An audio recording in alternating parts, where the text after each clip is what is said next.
ఈ విశ్వం అసంఖ్యాక యుద్ధాలకు సాక్ష్యం. కానీ ఈ ఒక్క మహా సంగ్రామం మాత్రం సృష్టి మరియు సంహారం మధ్యన స్వయంగా జరిగిన ఆ పోరాటం అన్నింటికంటే భిన్నమైనది. ఎందుకంటే సృష్టి స్వయంగా తనను తాను రక్షించుకోవలసిన అవసరం ఏర్పడింది. ప్రతి పురుష జీవుల్లోని పురుషత్వాన్ని, ప్రతి స్త్రీ జీవిలోనూ సంతాన శక్తిని నాశనం చేస్తున్న ఒక ఘోరమైన మాయాజాలం ముందు సమస్త దేవతలు శక్తి సమ్మిళితమై ఒకే ఒక్క మహాయజ్ఞాన్ని తలబెట్టారు. ఆ యజ్ఞం నుండే కోటి సూర్య ప్రభలతో శ్రీ లలిత త్రిపుర సుందరీ దేవి ఉద్భవించింది. మనము ఈ లలితాంబికను శ్రీచక్రంగా కూడా ఆరాధిస్తాం. లలిత త్రిపుర సుందరీ దేవి తన శరీరం, ఆయుధాలు, స్వరూపం నుండే తన దివ్య సేనను సృష్టించింది. అంకుశం నుండి సంపత్కరి దేవిని, పాశం నుండి అశ్వరూఢ దేవిని, హృదయం నుండి బాల త్రిపుర సుందరిని, బుద్ధి నుండి శ్యామలాదేవిని, ప్రజ్ఞ నుండి వారాహి దేవిని, ఆమె మందహాసం నుండి విఘ్నేశ్వరుడిని, చేతి గోల నుండి దశావతార రూపేణ విష్ణువుని, దవడల నుండి నకలేశ్వరి దేవిని సృష్టించింది. లలితాదేవి తన హృదయ శక్తి నుండి ప్రచండ తేజోమూర్తి అయిన మార్తాండ భైరవుడిని ఆవిర్భవింపజేసింది. ఇంకా ఒకే ఒక్క హుంకారంతో 6 కోట్ల యోగినీలు, 6 కోట్ల భైరవులు ఆవిర్భవించారు. అలా సృష్టి యొక్క పూర్తి శక్తి ఒకే ఒక్క సైన్యంగా ఏకమైంది. ఇప్పుడు రణరంగం సిద్ధం. ఒకవైపు విషం మరియు అంధకారమే ఆయుధాలుగా బండాసురుని భీకర రాక్షస సేన, మరొక వైపు సృష్టి యొక్క సమస్త తేజస్సు, సృజనాత్మక శక్తి మరియు దైవిక సంకల్పమే సైన్యంగా లలితాంబిక దివ్య శక్తి సేన.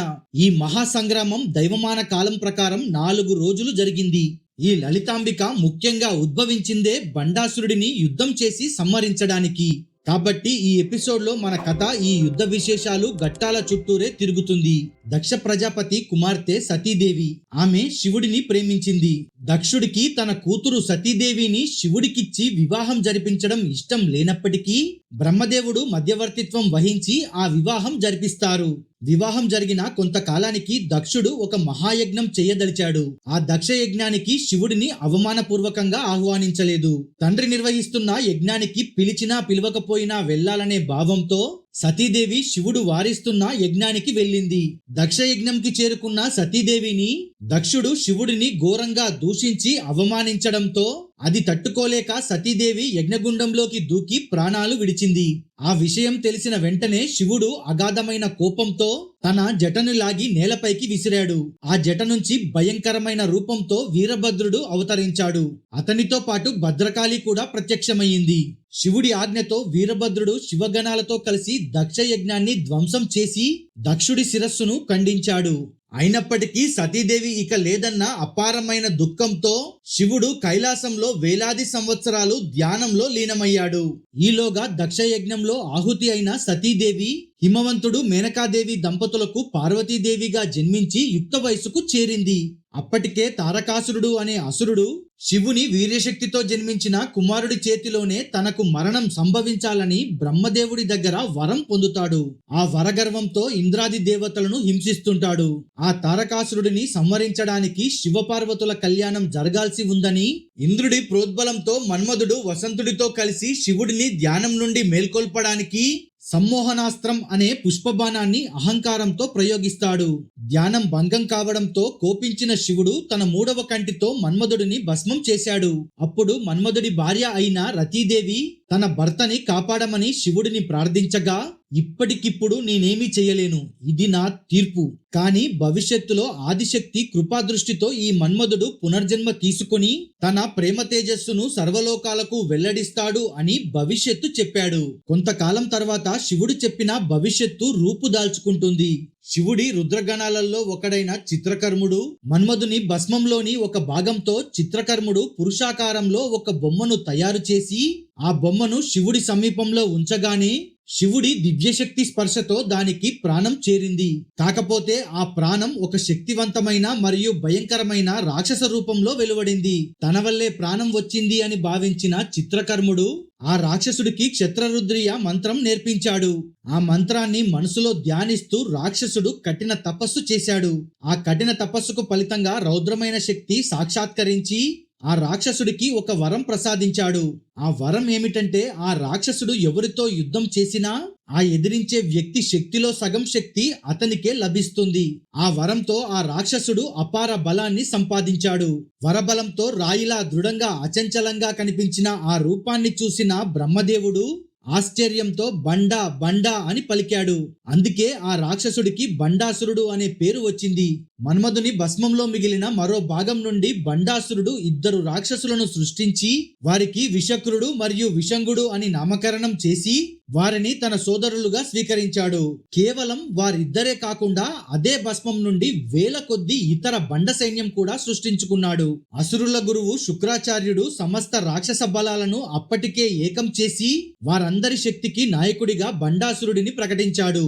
దాంతో బండాసురుడికి 3000 అక్షోహిణీల రాక్షస సైన్యం తన ఆధీనంలోకి వచ్చింది.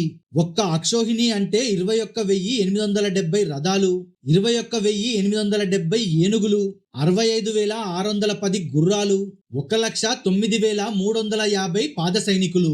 ఇప్పుడు ఒక్కసారి ఆ 3,000 అక్షోహిణీల రాక్షస సైన్యాన్ని ఊహించుకోండి. ఆకాశాన్ని నల్లగా కప్పేస్తూ దూసుకొచ్చే రాక్షస రథాలు, పర్వతాలే కదిలిపోతున్నాయేమో అనిపించేలా ముందుకు దూసుకొచ్చే భీకర ఏనుగులు, భూమే పగిలిపోతుందేమో అన్న భయాన్ని కలిగించేలా మారుమోగుతున్న గుర్రాల హిన్నినాదాలు, దిక్కులు తెలియనంతగా విస్తరించి సముద్రంలా ఉప్పొంగుతూ ముందుకు దూసుకొచ్చే రాక్షస పాద సైనికుల భయంకర సముదాయం. అప్పుడు శుక్రాచార్యుడు అసురుల పరిపాలనకు ఒక రాజధాని అవసరమని భావించి అసురుల శిల్పి అయిన మయుడిని పిలిపించి అతనితో శత్రువులకు దుర్భేద్యమైన శూన్యక పట్టణం అనే మహానగరాన్ని సృష్టింపజేశాడు. ఈ నగరం కోటగోడలు, మాయా యంత్రాలు మరియు అగడతలతో నిండి ఉండేది. దేవతలు కూడా దీనిని అంత సులభంగా ఛేదించలేరు. బండాసురుడు ఇక్కడి నుండే తన క్రూర పరిపాలనను కొనసాగించాడు. బండాసురుడు తన పరిపాలన బలపరుచుకోవడానికి 8 మంది ప్రధాన సేనాధిపతులను నియమించాడు. వాళ్ళ పేర్లు ఇలా ఉన్నాయి: ధర్మాదుడు, కురండు, వారాహకుడు, మహావీరుడు, ప్రచండు, ఉగ్రుడు, భయంకరుడు, వికటుడు. బండాసురుడు ఈ 8 మందే కాకుండా రహస్య మాయావి సేనాధిపతులను కూడా ఏర్పరచుకున్నాడు. వీళ్ళు సర్పిణీ మాయను కూడా సృష్టించగలరు.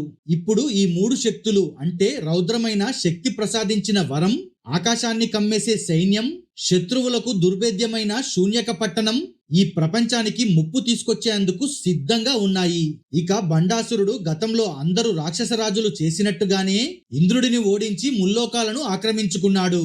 అది సరిపోదన్నట్టు శుక్రాచార్యుడు ఒకరోజు బండాసురుడితో ఒక సభ ఏర్పాటు చేయించి గతంలో మన అసుర జాతి ఈ దేవతలను అనేక సార్లు ఓడించారు, కానీ ఈ దేవతలు తిరిగి మనపై విజయం సాధించారు.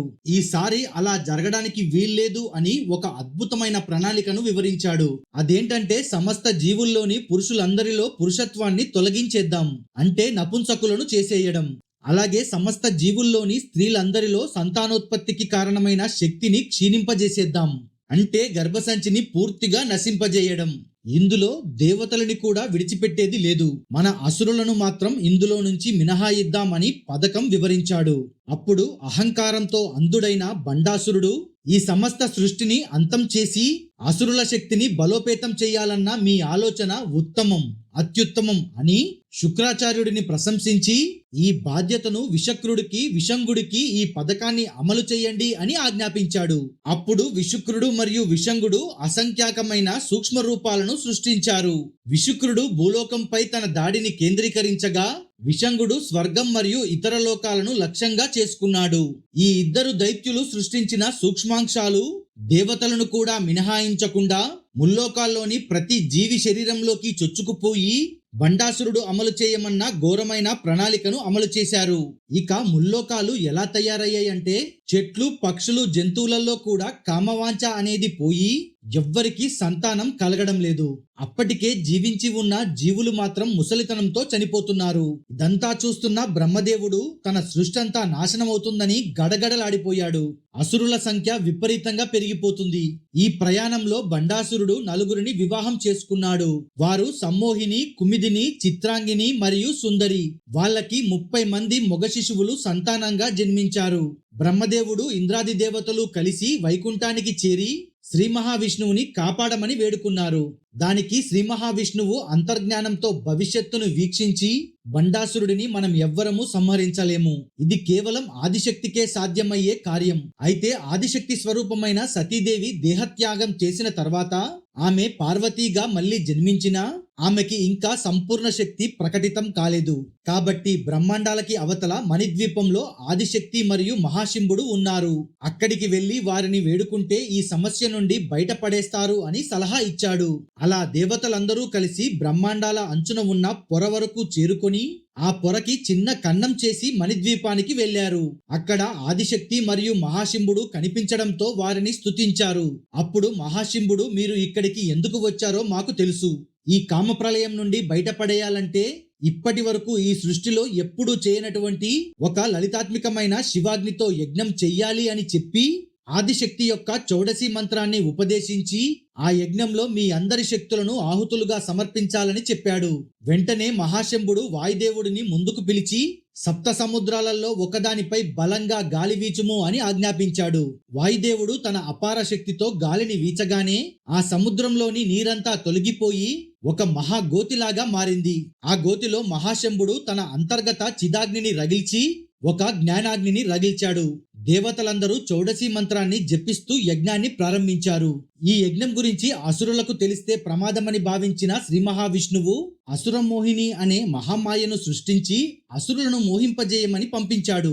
అప్పుడు అసురమోహిని ఇంకొంతమంది మోహినీలను సృష్టించి ఆమె వారందరితో కలిసి బండాసురుడు, అతని అనుచరులు మరియు అసుర సైన్యాన్ని మోహింపజేశారు. యజ్ఞగుండం దగ్గర దేవతలందరూ చౌడసి మంత్రాన్ని జపిస్తూ 5 రకాల సృష్టి పద్ధతులకు చెందిన మానస, జరాయువు, అండ, స్వేదజ, ఉద్భజ సృష్టుల ప్రతీకలైన ఆహుతులను ఆ యజ్ఞాగ్నిలో సమర్పించారు. అలాగే భూమి, నీరు, అగ్ని, గాలి, ఆకాశం అనే పంచభూతాలను మహాయజ్ఞంలో ఆహుతిగా సమర్పించారు. చివరికి సృష్టిని కాపాడాలనే మహాసంకల్పంతో దేవతలందరూ తమ పరమత్యాగాన్ని చాటుతూ ఆ యజ్ఞగుండంలో తమ శక్తులను, తమ శరీర భాగాలను కూడా ఆహుతిగా అర్పించారు. దేవతల ఆ పవిత్రమైన సర్వస్వం అర్పించే త్యాగాన్ని స్వీకరించి యజ్ఞాగ్నిలో నుండి ఒక అపూర్వమైన స్త్రీ రూపం 4 చేతులతో బయటకు వచ్చింది. చేతుల్లో పాశుశంఖాలను, చెరుకు విల్లును, 5 పూల బాణాలను ధరించిన ఆ ఆదిశక్తి రూపం వర్ణనానీతం. ఆమె బండాసుర సంహారానికి నడుము కట్టిన శ్రీ లలితా త్రిపుర సుందరి. అమ్మవారిని చూసిన దేవతలు ఆనందంతో ఉప్పొంగిపోయి జయజయధ్వానాలు చేశారు. బ్రహ్మదేవుడికి సృష్టి రక్షణకు మార్గం కనిపించింది. ఆయన వెంటనే విశ్వకర్మను సాక్షాత్కరింపజేసి చింతామణి రత్నాలతో అలంకరించబడిన శ్రీచక్ర రాజసింహాసనంతో అలంకృతమైన ఒక మహానగరాన్ని సృష్టించు అని దివ్యాజ్ఞ ఇచ్చాడు. బ్రహ్మదేవుని సంకల్పానికి అనుగుణంగా విశ్వకర్మ ఒక దివ్యమైన నగరాన్ని క్షణాల్లో సృష్టించాడు. ఆ నగరంలోని శ్రీచక్ర రాజసింహాసనం అపూర్వమైన దివ్య తేజస్సుతో ప్రకాశిస్తూ ఉండేది.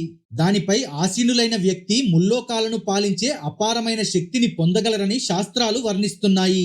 అయితే ఈ శ్రీచక్ర రాజసింహాసనాన్ని సర్వజ్ఞ పీఠం అని కూడా పిలుస్తారు. దానిపై కూర్చోవడానికి సౌభాగ్యం అంటే వివాహం చేసుకోవడం తప్పనిసరి. అందువల్ల లలితాదేవి ఆ పీఠాన్ని అధిష్ఠించాలంటే ఆమెకు వివాహం జరగడం తప్పనిసరి. దేవతలు ఆ నియమాన్ని తెలుసుకొని లలితాదేవికి ఒక యోగ్యుడైన వరుడిని కనుగొనాలని నిర్ణయించారు. ఆమెని వివాహం చేసుకోగలిగే శక్తి మహాశింభుడికి మాత్రమే ఉందని మనందరికీ తెలుసు. దేవతల ప్రార్థనలను స్వీకరించిన మహాశింభుడు మదన కామేశ్వరుడు అనే మనోహర దివ్య రూపంలో అవతరించాడు.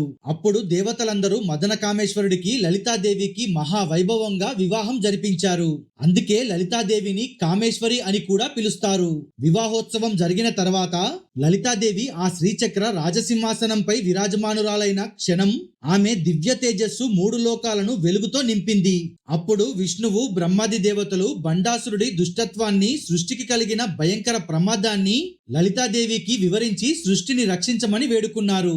వారి విన్నపాన్ని విన్న లలితాదేవి దేవతలకు అభయమిచ్చి బండాసురుడిని తానే సంహరిస్తానని హామీ ఇచ్చింది. శ్రీచక్రం అనే సర్వ ఆయుధాలతో కూడిన రథాన్ని అధిరోహించి యుద్ధానికి సన్నద్ధురాలయ్యింది. అనంతరం శ్రీ లలితా త్రిపుర సుందరి తనలోని పరమశక్తిని విభజిస్తూ బండాసురుడి సంహారం కోసం అవసరమైన శక్తి రూపాలను ఒక్కొక్కటిగా అవతరింపజేయాలని సంకల్పించింది. ముందుగా లలితాదేవి తన అంకుశం నుండి సంపత్కరీ దేవిని అవతరింపజేసింది. ఆ క్షణంలోనే సంపత్కరీ దేవి రణకోలాహలం అనే దివ్యమైన మహా ఏనుగుని అధిరోహించింది. ఆ క్షణమే సంపత్కరీ దేవి లలితాదేవి ఆజ్ఞతో కళ్లకు కనబడనంత దూరం వరకు విస్తరించిన కోట్లాది ఏనుగుల సైన్యాన్ని సృష్టించింది. తరువాత లలితాదేవి తన పాశం నుండి అశ్వరూఢాదేవిని అవతరింపజేసింది. అశ్వరూఢాదేవి వెంటనే అపరాజిత అనే దివ్యమైన మహా అశ్వాన్ని అధిరోహించింది.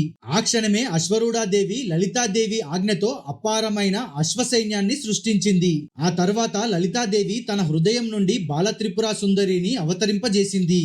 ఆమె రూపం కేవలం 9 ఏళ్ల బాలురాలి రూపంలో కనిపించినప్పటికీ ఆ బాల రూపంలోనే అనంతమైన పరమశక్తి దాగి ఉంది. ఈమె యొక్క ప్రతాపం ఇంకొద్ది సేపట్లో మీకు తెలుస్తుంది. తరువాత లలితాదేవి తన బుద్ధిశక్తి నుండి శ్యామలాదేవిని అవతరింపజేసింది. శ్యామలాదేవి అవతరించిన వెంటనే లలితాదేవి ఆమెను మంత్రినిగా అధికారికంగా నియమించింది. అదే సమయంలో గేయచక్ర రథం అనే దివ్య రథాన్ని ఆమెకు ప్రసాదించింది. శ్యామలాదేవి శక్తి సేనల్లో మంత్రబలం, వ్యూహరచన, యుద్ధ నిర్వహణ అన్నింటినీ సమన్వయం చేసే కీలక పాత్రను స్వీకరించింది. అదే విధంగా లలితాదేవి తన ప్రజ్ఞశక్తి నుండి వారాహీదేవిని అవతరింపజేసింది. వెంటనే లలితాదేవి వారాహీదేవిని అమృతమయమైన జలాలతో అభిషేకం చేసి దండనాదగా అంటే సర్వ సైన్యాధ్యక్షురాలిగా నియమించి ఆమె యొక్క కనుబొమ్మల ముడిలో నుండి నాగలి మరియు రోకలి అనే 2 ఆయుధాలను సృష్టించి ప్రసాదించింది. అంతేకాకుండా గిరిచక్ర రథం అనే మహారథాన్ని ప్రసాదించింది. వారాహిదేవి ఆ సమయంలో లలితాదేవి ఆజ్ఞను పొందిన తక్షణమే ప్రతి సేన ఎక్కడ నిలబడాలి, ఎప్పుడు దాడి చెయ్యాలి, ఎప్పుడు వెనక్కి తగ్గాలన్న వివరాలు వారాహిదేవి యొక్క ఆజ్ఞల ప్రకారమే నిర్ణయించబడ్డాయి. ఆమె ఆజ్ఞలు విన్న క్షణంలోనే సమస్త శక్తిసేన ఒక ఏకీకృత యుద్ధ యంత్రంగా మారింది. శక్తిసేన మొత్తం క్రమశిక్షణతో యుద్ధ స్థితిలోకి మార్పు చెందింది. లలితాదేవి తన హృదయ శక్తి నుండి ప్రచండ తేజోమూర్తి అయిన మార్తాండ భైరవుడిని ఆవిర్భవింపజేసింది. కోటి సూర్యుల ప్రభతో వెలిగిపోతున్న ఆయన ఉద్భవించిన మరుక్షణమే లలితాదేవి చేసిన ఒక్క హుంకారంతో అనంతమైన ఆకాశం ప్రతిధ్వనించింది. ఆ ధ్వని నాదం నుండి 6 కోట్ల మంది యోగినీలు, 6 కోట్ల మంది భైరవులు ఏకకాలంలో ప్రత్యక్షమయ్యారు. మార్తాండ భైరవుడు ఆ 12 కోట్ల గణాలకు నాయకత్వం వహిస్తూ శక్తి సేనలకు అజేయమైన రౌద్రబలం చేకూర్చాడు. ఈ విధంగా గజ సైన్యం, అశ్వ సైన్యం, వ్యూహబలం, మంత్రశక్తి, సర్వ సైన్యాధ్యక్షత్వం, యోగిని భైరవ గణాలు అన్ని సమన్వయంతో సిద్ధమయ్యాయి. ఇప్పుడు ఆదిపరాశక్తి శ్రీ లలిత త్రిపుర సుందరి ఆధీనంలో సంపూర్ణమైన శక్తిసేన యుద్ధానికి సిద్ధమైంది. ఇక శ్రీ మహావిష్ణువు పంపించిన అసురమోహినీలు అసురుల నుండి మాయమైపోవడంతో బండాసురుడు, సేనాధిపతులు, అసురులందరికీ ఏం జరిగిందో అర్థం కాక ఆశ్చర్యపోయారు. దైవమాన కాలంలో 4 రోజుల పాటు జరిగిన యుద్ధం ప్రారంభం కాబోతుంది. అందులో ఒకవైపు శ్రీ లలితా త్రిపుర సుందరి ఆధీనంలో ఉన్న అపార శక్తి సేన, ఇంకొక వైపు అహంకారానికి ప్రతిరూపమైన బండాసురుడి రాక్షస సేన. ఇక శక్తి సేనలు బండాసురుడి రాజధాని అయిన శూన్యక పట్టణం పొలిమేరలను 4 వైపులా చుట్టుముట్టాయి. ఆ సమయంలో లలితాదేవి తన దివ్య శంఖాన్ని పూరించగా ఆ అసుర కోటలో ప్రకంపనలు మొదలయ్యాయి. శంఖారావం విన్న బండాసురుడు ఉలిక్కిపడి గూఢాచారుల ద్వారా శక్తిసేనలు శూన్యక పట్టణం పొలిమేరలు 4 వైపులా చుట్టుముట్టారని తెలుసుకొని శక్తిసేనల బలాన్ని తక్కువ అంచనా వేసి ముందుగా తన సేనాధిపతి ధర్మాదుడికి 10 అక్షోహిణీల సైన్యాన్ని ఇచ్చి పంపించాడు. ధర్మాదుడు తన రాక్షస సైన్యంతో కలిసి ఒంటెలు, కుక్కలు, గాడిదలు, శరభాలు, బీరుండాలు మరియు ప్రేతాలపై ఎక్కి శక్తిసేనలపై భీకరమైన దాడిని ప్రారంభించారు. కానీ సంపత్కరీ దేవి తన గజ దళంతో ముందుకు సాగి ధర్మాదుడిని మరియు అతని దళాన్ని సంహరించింది. ఈ ఓటమితో ఉక్కిరిబిక్కిరి అయిన బండాసురుడు కోపంతో తన మరొక సేనాధిపతి కురుండుడిని 20 అక్షోహిణీల సైన్యంతో పంపించాడు. ఈసారి అశ్వరూఢాదేవి ముందుకు వచ్చి ఆమె తన అపరాజిత అశ్వదళంతో వీరోచితంగా పోరాడి కురుండుడి రాక్షస సైన్యాన్ని ధ్వంసం చేసింది. చివరిగా అంకుశంతో కురుండుడిని పొడిచి చంపేసింది. ఈసారి బండాసురుడు తన 5 రహస్య సేనాధిపతులకు 100 అక్షోహిణీల సైన్యాన్ని అప్పగించి సర్పిణి అనే ఘోరమైన మాయను ప్రయోగించాడు. ఆ మాయా ప్రభావంతో రణభూమిలో లక్షలాది విషసర్పాలు ఉద్భవించాయి. ఈ సర్పాలు శక్తి సేనలను కాటువేస్తూ విలయ తాండవం చేశాయి. మరింత భయంకరం ఏమిటంటే ఒక సర్పం చనిపోతే దాని నుండి వందలాది కొత్త సర్పాలు పుట్టుకొచ్చి శక్తిసేనని పూర్తిగా ఉక్కిరిబిక్కిరి చేశాయి. బండాసురుడు తన ఈ సర్పిణి మాయాజాలంతో శక్తిసేనలను ముంచెత్తిన సమయం ఇది. ఈ సంక్షోభ సమయంలో జగన్మాత లలితాదేవి తన దవడల నుండి నకులేశ్వరీ దేవిని ఆవిర్భవింపజేసింది. నకులేశ్వరీ దేవి గరుడ వాహనంపై ఆకాశం నుండి మెరుపులా దూసుకువచ్చి తన నోటిని తెరిచి ఒక అద్భుతం చేసింది. ఒక్కో దంతం నుండి ఒక్కో కోటి చొప్పున మొత్తం 32 కోట్ల కోట్ల ముంగీసలను సృష్టించింది. ఈ ముంగీసల సైన్యం సర్పమాయను వేటాడి సర్వనాశనం చేసింది. అనంతరం నకులేశ్వరి దేవి గరుడాస్త్రాన్ని ప్రయోగించి ఆ సర్పిణి మాయబంధాన్ని పూర్తిగా ఛేదించింది. మాయ విచ్ఛిన్నమైన తర్వాత ఆమె తన పట్టిసం అనే ఆయుధంతో ఆ 5గురు మాయావి సేనాధిపతులను సంహరించింది. ఈ విజయంతో ఆమె శక్తిసేనకు తిరుగులేని విజయాన్ని అందించింది. ఈసారి బండాసురుడు తన ప్రధాన సేనాధిపతుల్లో ఒకడైన వారాహకుడిని పంపాడు. వారాహకుడు తనతో పాటు మరో 7గురు ప్రత్యేక యోధులను తీసుకెళ్లాడు. వారి పేర్లు బాహులికుడు, సూచిముఖుడు, పాలముఖుడు, వికర్ణుడు, వికటాననుడు, కరాలాక్షుడు మరియు కరటకుడు. ఈ 7గురికి ఒక అద్భుతమైన వరం ఉంది. వారు పూర్వం సూర్యదేవుని కోసం తపస్సు చేసి వారి కళ్ళ నుండి సూర్య తేజస్సు వెలువడే శక్తిని పొందారు. యుద్ధభూమిలో వారి కంటి చూపు ఎవరిపై పడితే వారు క్షణంలో మిరుమిట్లు గొలిపి స్తంభించిపోతారు. వారికి ఆ వరం ఉంది కాబట్టి శక్తిసేన వైపు తీక్షణంగా చూశారు. ఆ కాంతి తాకిడికి శక్తిసేనల కళ్ళు మిరుమిట్లు గొలిపి కదలలేని స్థితిలో నిలిచిపోయారు. ఆ పరిస్థితిని చూసిన వారాహీదేవి తక్షణమే తన అంగరక్షకురాలైన తిరస్కరిణీ దేవిని ఆజ్ఞాపించింది. తిరస్కరిణీ దేవి తమోలిప్త అనే చీకటి రథంపై దాడి చేస్తూ అందాస్త్రాన్ని ప్రయోగించింది. ఈ అస్త్రం ఆ 7గురు రాక్షసుల ముందు ఒక దట్టమైన మాయా చీకటిని కమ్మింది. వారి సూర్యదృష్టి శక్తి పూర్తిగా అదృశ్యమైంది. స్తంభించిన శక్తిసేనలు అప్పుడు విముక్తి పొంది మళ్ళీ యుద్ధం చేయడం ప్రారంభించారు. తిరస్కరిణీ దేవి ఈసారి అందము అనే మరొక మాయా అస్త్రాన్ని ప్రయోగించి ఆ 7గురు ప్రత్యేక యోధులను మైమరుపు మరియు మోహాంధకార స్థితిలోకి నెట్టింది. గందరగోళంలో చిక్కుకున్న ఆ రాక్షసులు ఏమి చెయ్యాలో తెలియక గిలగిలలాడుతున్నారు. ఆ సమయంలో తిరస్కరిణీ దేవి ముందుకు వచ్చి తన ఖడ్గంతో వారి తలలను ఒక్కొక్కటిగా నరికింది. ఆమె ఆ 7 తలలతో ఒక మాలను తయారు చేసుకుని మెడలో ధరించి ఆనంద తాండవం చేస్తూ రణరంగంలో విజయాన్ని ప్రకటించింది. ఇంతలో సాయంకాలం అయ్యేసరికి రక్తరంగు కింద ఆకాశం మొదటి రోజు యుద్ధం ముగిసింది. రాత్రి పూర్తయ్యేలోపు తదుపరి రోజు యుద్ధానికి శక్తిని సేకరించుకోవడానికి 2 సేనలు తమ తమ శిబిరాలకు వెనుతిరిగాయి. రాత్రి వేళ రాక్షసుల శక్తి పెరుగుతుందని తెలిసి బండాసురుడు విషంగుడికి 15 అక్షోహిణీల సైన్యాన్ని ఇచ్చి అందరూ చీకట్లో కలిసిపోయేలాగా నల్ల కవచములు ముసుగులు ధరించి చీకట్లో దాడి చేయమన్నాడు. రాక్షస సేనలు నల్లటి దుస్తులతో శక్తి సేనలో కలిసిపోయి దాడి చేస్తున్నారు. గాఢాంధకారంలో శక్తి సేనలలో కోలాహలం మొదలైంది. ఇంతలో వెనుక నుండి విషంగుడు వేసిన బాణానికి లలితాదేవి చేతిలోని వింజమార విరిగిపోయింది. లలితాదేవి తక్షణమే జ్వాలమాలిని మరియు వాహినివాసిని దేవతలను సాక్షాత్కరింపజేసింది. ఆ 2 దేవతలు తమ దివ్య శక్తితో అక్కడ ఒక అపూర్వమైన వెలుగును సృష్టించారు. ఆ వెలుగు సూర్యోదయం లాగా అంతటా వ్యాపించింది. దాంతో అమ్మవారిని ఎప్పుడు అంటుపెట్టుకొని ఉండే 15 నిత్య దేవతలు తమ ధనస్సులతో బాణాలు ఎక్కుపెట్టి రాక్షసులపై బాణవర్షం కురిపించి హతమార్చారు. కానీ విషంగుడు మాత్రం శరీరమంతా గాయాలతో 2 జాములు మాత్రమే మిగిలి ఉండగా శిబిరం నుండి తప్పించుకోగలిగాడు. అనంతరం శ్యామలాదేవి మరియు వారాహీదేవి శిబిరంలో విశ్రాంతి తీసుకుంటున్న శక్తిసేనలకు రక్షణ కల్పించేందుకు జ్వాలమాలిని మరియు వాహినివాసిని దేవతలను సహాయం చేయమని కోరగా వారు తమ శక్తితో శిబిరాల చుట్టూ 100 యోజనాల వెడల్పు 30 యోజనాల ఎత్తుగల అజేయమైన అగ్ని ప్రాకారాన్ని నిర్మించారు. ఆ అగ్ని ప్రాకారంలోకి శక్తి సేనలు మాత్రమే వచ్చి వెళ్లేటట్టు ఏర్పాటు చేశారు. రెండవ రోజు యుద్ధం ప్రారంభమైంది. తన మొదటి రోజు ఓటములతో కోపావేశంతో నిండిన బండాసురుడు 200 అక్షోహిణీల సైన్యంతో తన స్వంత రక్త మాంసాలైన 30 మంది కొడుకులను యుద్ధరంగంలోకి పంపించాడు. వారిని సంహరించడానికి లలితా త్రిపురా సుందరి బయలుదేరుతుంటే ఆ దృశ్యాన్ని చూసిన బాల త్రిపురా సుందరి బండాసురుడి కొడుకుల్ని సంహరించడానికి నువ్వెందుకమ్మా, నేను వెళ్తాను అని బాల త్రిపురా సుందరి యుద్ధానికి సిద్ధమయ్యారు. లలితాదేవి నువ్వు 9 ఏళ్ల బాలురాలివి, యుద్ధంలో పాల్గొనకూడదు అని చెప్పినప్పటికీ బాల త్రిపురా సుందరీదేవి దృఢంగా పట్టుబట్టడంతో లలితాదేవి ఆమెని విజయోస్తు అని ఆశీర్వదించి యుద్ధానికి పంపింది. బాల త్రిపురా సుందరీదేవి కన్యక అనే దివ్య రథంపై ఆసీనురాలై యుద్ధరంగంలోకి దూసుకొచ్చింది. ఆ రథాన్ని 1000 హంసలు లాగుతూ ఉండేవి. ఆ హంసల సమూహం ఆకాశంలో విజృంభించిన తెల్లని మేఘంలా కనిపించేది. ఈ అపూర్వ దృశ్యంతో రణభూమిలోకి ప్రవేశించిన బాల త్రిపురా సుందరీదేవి రాక్షస సేనలను చీల్చి చెండాడింది. శక్తి సేనలకు మరియు రాక్షస సేనలకు మధ్య భీకర యుద్ధం జరిగింది. సాయంత్రం కావడానికి కేవలం 2 జాములే ఉండడంతో బాల త్రిపురా సుందరీదేవి నారాయణ అస్త్రాన్ని ప్రయోగించి బండాసురుడి 200 అక్షోహిణీల మహాసైన్యాన్ని ధ్వంసం చేసింది. ఆ తర్వాత బాల త్రిపురా సుందరీదేవి 30 దివ్యాస్త్రాలను వరుసగా ప్రయోగించి బండాసురుడి 30 మంది పుత్రుల ఒక్కొక్క తల నరికి సంహరించింది. సూర్యాస్తమం కావడంతో రెండవ రోజు యుద్ధం ముగిసింది.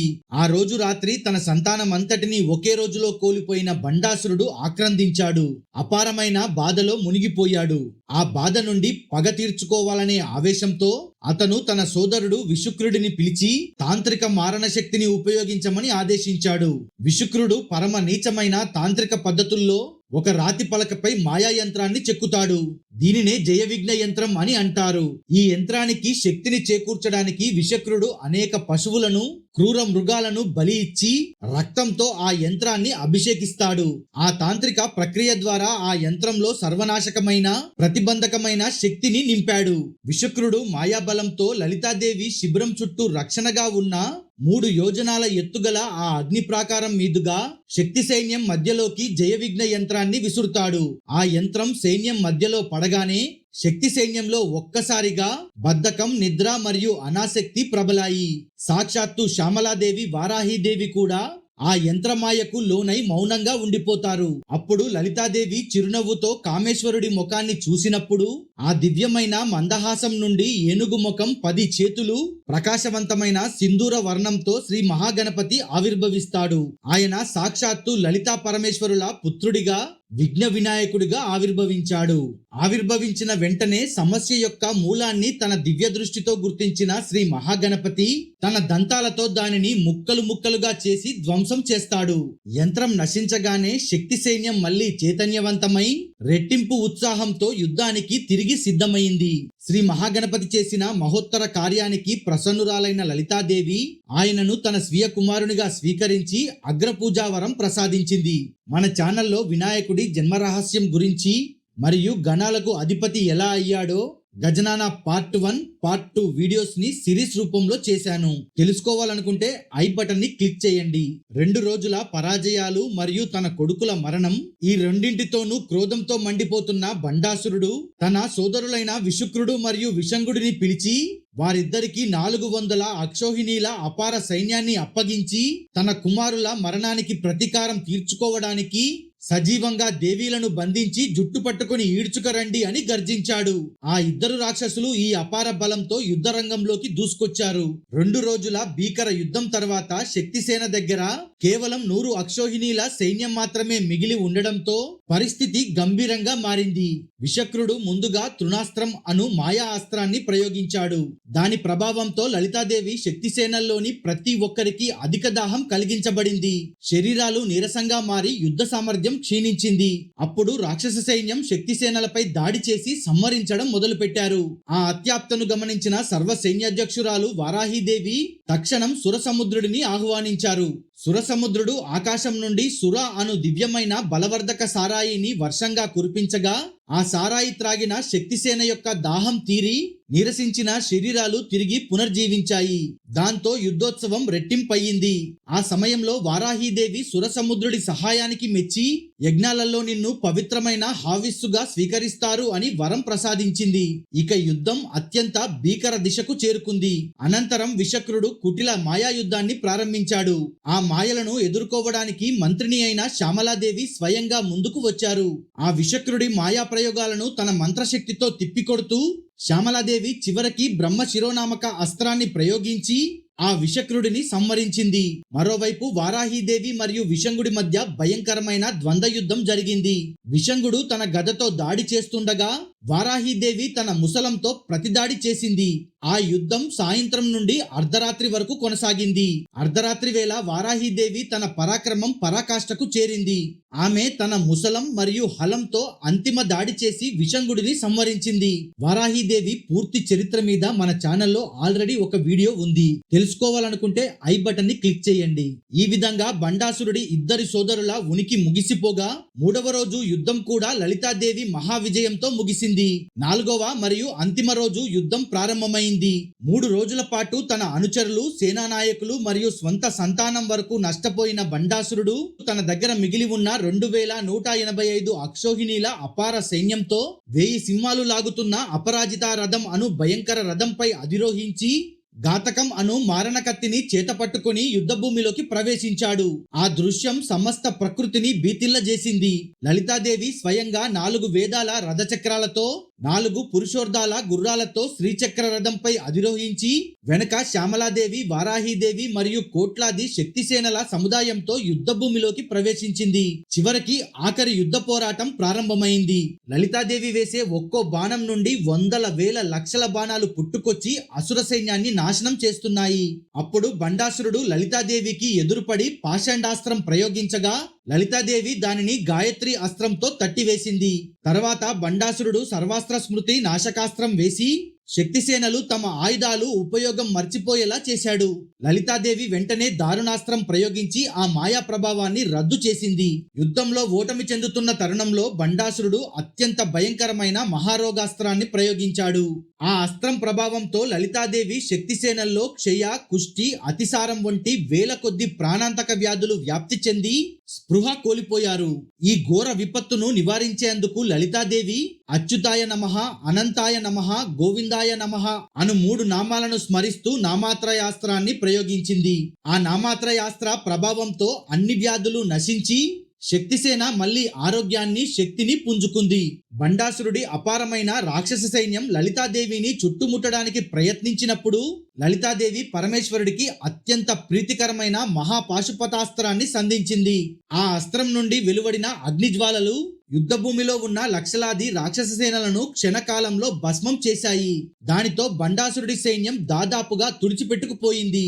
రాక్షస సైన్యం నశించినా మిగిలి ఉన్న శక్తివంతులైన రాక్షస సేనా నాయకులు మాయాయుద్ధం మొదలుపెట్టారు. అప్పుడు లలితాదేవి మహానారాయణాస్త్రాన్ని ప్రయోగించింది.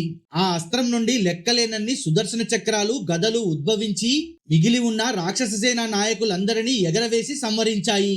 మహారోగాస్త్రం విఫలమవ్వడంతో బండాసురుడు మరింత క్రోధావేశంతో శివుడు మన్మధుడిని దహించినప్పుడు కలిగిన ఆ క్రోధాగ్నిని స్మరిస్తూ రుద్ర క్రోధాస్త్రాన్ని ప్రయోగించాడు. ఆ అగ్నిజ్వాలలు చూసి లోకాలు వణికిపోయాయి. అప్పుడు లలితాదేవి తన చిరునవ్వుతో మన్మధుడిని తిరిగి బతికించి కామేశ్వర ఉన్మీలన శక్తిని ప్రయోగించింది. దానితో ఆ క్రోధాగ్ని చల్లారి మన్మధుడి ద్వారా సకల లోకాల్లో ప్రేమ, అనురాగం మళ్లీ చిగురించాయి. బండాసురుడు తన మాయతో అందత మిశ్రాస్త్రాన్ని వేసి యుద్ధభూమిని గాఢాంధకారంలో ముంచెత్తాడు. ఎవరికి ఏమీ కనిపించని ఆ సమయంలో లలితాదేవి తన లాలట నేత్రం నుండి కోటి సూర్యుల ప్రకాశాన్ని విదజల్లి ఆ చీకటిని పటాపంచలు చేసింది. యుద్ధం పతాక స్థాయికి చేరినప్పుడు బండాసురుడు తన మాయాశక్తితో హిరణ్యాక్ష, రావణ, కంస వంటి ప్రాచీన రాక్షస శక్తులను మళ్లీ సృష్టించి యుద్ధానికి పంపాడు. అప్పుడు లలితాదేవి తన 10 వేళ్ల గోళ్ల కాంతి నుండి దశావతారాలను అంటే మత్స్య, కూర్మ, వారాహ, నరసింహ, వామన, పరశురామ, రామ, కృష్ణ, బుద్ధ, కల్కి అవతారాలను అవతరింపజేసింది. ఆ 10 అవతారాల శక్తులు ఆ మాయా రాక్షసులను క్షణకాలంలో సంహరించాయి. బండాసురుడు తన అపరాజిత రథంపై నుండి బ్రహ్మశిరో అస్త్రాన్ని ప్రయోగించగా లలితాదేవి తన నారాయణాస్త్రంతో దాన్ని నిరోధించి తన కోదండాన్ని ఎక్కుపెట్టి పంచబాణాలను సంధించింది. ఆ బాణాల దాటికి బండాసురుడి రథం ముక్కలయింది. అతని కిరీటం నేల కూలింది. చివరిగా బండాసురుడి అహంకారాన్ని, అతని అస్తిత్వాన్ని పూర్తిగా తుడిచిపెట్టడానికి లలితాదేవి పరమశివుడి అంశతో కూడిన అత్యంత శక్తివంతమైన మహాకామేశ్వరాస్త్రాన్ని ప్రయోగించింది. ఆ అస్త్రం బండాసురుడి గుండెలను చీల్చుకుంటూ వెళ్లి అతని రాజధాని అయిన శూన్యక పట్టణాన్ని నామరూపాలు లేకుండా భస్మం చేసింది. అలా బండాసురుడి పతనం తర్వాత రాక్షస గురువైన శుక్రాచార్యుడు తన స్వస్థలానికి చేరుకున్నాడు. ఇక్కడ మీకు ఒక సందేహం వచ్చి ఉండాలి. బండాసురుడు ఎవరితో యుద్ధం చేసినా ఎదురుపడే వ్యక్తి శక్తిలో సగం శక్తి అతనికి లభించాలి కదా. లలితాదేవి ఆది పరాశక్తి స్వరూపం. మరి ఆమె శక్తిని ఎందుకు పొందలేకపోయాడు? దానికి సమాధానం బండాసురుడు తన వరం ద్వారా లలిత త్రిపుర సుందరీదేవి యుద్ధంలో ఉపయోగించే ప్రకటిత శక్తిలో సగం మాత్రమే పొందగలిగాడు. కానీ ఆమె లోపలి మూలాధార శక్తి, అనంతమైన సృష్టికి మూలమైన ఆధ్యాత్మిక వనరు బండాసురుడికి ఏమాత్రం లభించలేదు. మరియు లలితాదేవి ఎప్పుడు మదన కామేశ్వరుడితో కలిసి ఉంటుంది. ఈ ఐక్యత పరిపూర్ణ శివశక్తి సామాఖ్యను సూచిస్తుంది. ఈ అనంతమైన ఆధ్యాత్మిక శక్తి ముందు బండాసురుడి వరం అపూర్తిగా, అసమర్థంగా మారిపోయింది. లలితాదేవి విజయం కేవలం బలం కాదు, అది సామూహిక శక్తి, వివేకపూర్వక వ్యూహం మరియు అనంతమైన ఆధ్యాత్మిక వనరుల యొక్క విజయ రహస్యాన్ని ప్రతిబింబిస్తుంది. ఈ విధంగా 4 రోజుల భయంకర సంగ్రామం తర్వాత లలిత త్రిపుర సుందరి దేవి సంపూర్ణ విజయం సాధించి యుద్ధ భూమిలో విజయధ్వజాన్ని ఎగరవేశారు.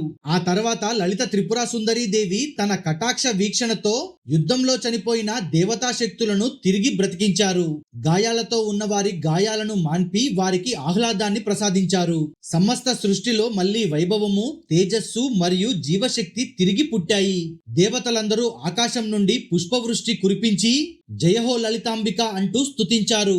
బండాసురుడు రుద్రక్రోధాస్త్రాన్ని ప్రయోగించినప్పుడు లలితాదేవి తన చిరునవ్వుతో మన్మధుడిని తిరిగి బ్రతికించి కామేశ్వర ఉన్మీలన శక్తిని ప్రయోగించింది.